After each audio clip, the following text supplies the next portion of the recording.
Name error, name, true, is not defined.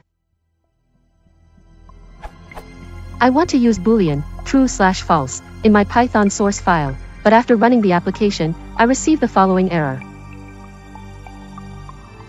The error lies on while true column, when I am trying to make the Raspberry Pi run a HTML script when it receives input on port 17.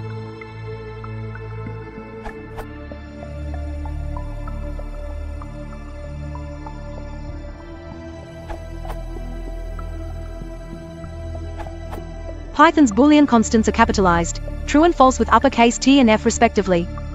The lowercase variants are just valid free names for variables, so you could use them for whatever you want, e.g. true equals false, not recommended, p.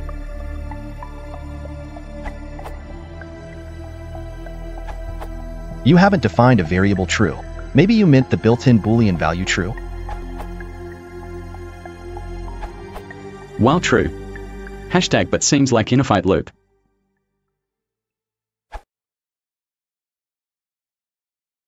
If you want to support the channel, please consider